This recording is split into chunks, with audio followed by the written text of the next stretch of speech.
She is a conductor without an orchestra, a storyteller whose stage is the entire world, and a villain who might just be the hero of her own tragic opera. In the world of Wuthering Waves, few characters are as enigmatic, as manipulative, and as utterly captivating as Phrolova. But who is the woman behind the Eyepatch? Is she a monster, a victim, or a mastermind playing a game none of us can comprehend?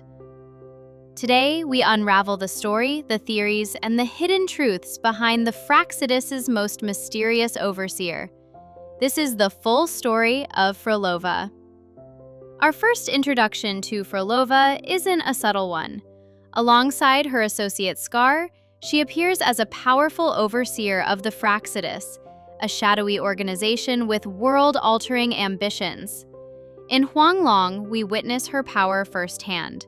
She single-handedly orchestrates a massive Tacet discord outbreak, not with rage or fury, but with a quiet, unnerving calm.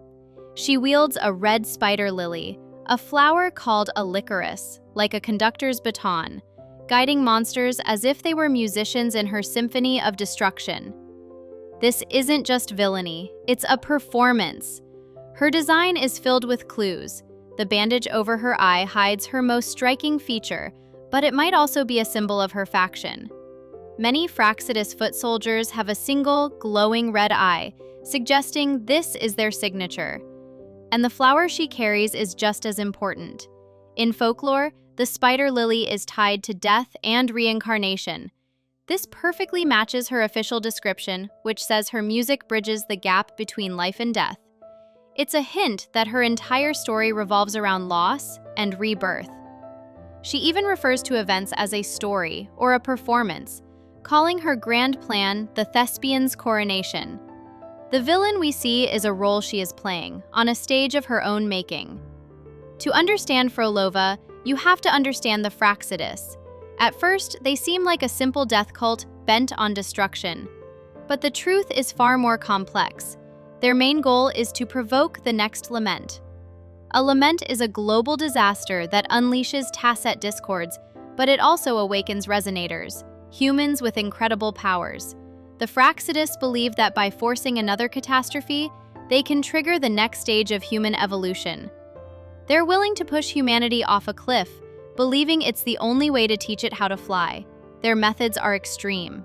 Unlike other resonators who use a device to absorb remnant energy, Fractsidus members absorb Tacet discords directly into their bodies. This process grants them immense power, but at the cost of unimaginable pain. This reframes them. They aren't just terrorists, they are revolutionaries willing to pay any price for their vision of the future, and Phrolova is one of their most devoted followers. In the Rinascita story arc, Phrolova's true genius is revealed. She stops being a direct attacker and becomes a puppet master, conspiring with another mysterious figure, Cristoforo. She approaches you, the rover, not with a threat, but with an offer to tell a story. She calls it the Thespian's Coronation, a play where Thespian means actor. Mischievously, she isn't just telling a story, she's casting you in the lead role. During her boss fight, she reveals her story is built on 3 prophecies. First, the king should take the throne, but for that, sacrifice is necessary. This refers to the suffering of the holy maiden, Cartethyia, framing her tragedy as a necessary sacrifice. Second, clear all illusion and let no harm come your way from mere mortals. This is the Fractsidus philosophy, to rise above simple ideas of good and evil. And the third prophecy, the pleasures born of violence shall end by violence. This one, she says, is not yet finished. She tells you directly that the ending is up to you. She gives you the illusion of choice, all while guiding you through a narrative she built. Her manipulation is so masterful, it even confuses her own allies. Phrolova isn't just manipulating the rover, she's manipulating the player, using the game's own story as her stage. Questioning, so why is she doing all this? The answer may lie in a tragic past. Fan theories, backed by strong evidence, suggest Phrolova is not who she seems. One of the biggest theories connects her to the tragedy of Qichi village. The story tells of a young girl with the power to merge the frequencies of humans and Tacet discords. Feared by her own people, she was labeled a black sheep and sacrificed. Phrolova has this exact same power. She also shares a close sibling-like bond with Scar, who is present at the village. If Phrolova is that girl, it would explain her deep sadness and her desire to burn down a world that betrayed her. But an even deeper theory suggests that Phrolova, her summon Hecate, and the holy maiden Cartethyia are three parts of a single, fragmented being. The name of her summon, Hecate, is a direct reference to a three-faced goddess from Greek mythology. In-game lore also mentions a powerful being with the ability to split entities, suggesting Phrolova and Cartethyia were once one person, torn apart to prevent their ascension. Amazed if this is true, it changes everything. Her goal isn't destruction, it's reunification.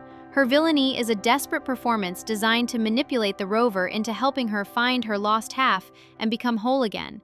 The Thespian's coronation is her telling her own tragic story, hoping you will help her achieve her true coronation. Soon, Phrolova will step from the shadows and onto our teams as a playable character, and her lore is built directly into her gameplay. Phrolova is a 5-star Havoc Resonator who uses a Rectifier. She's a main DPS who plays like a puppet master, summoning her echo Hecate to fight with her.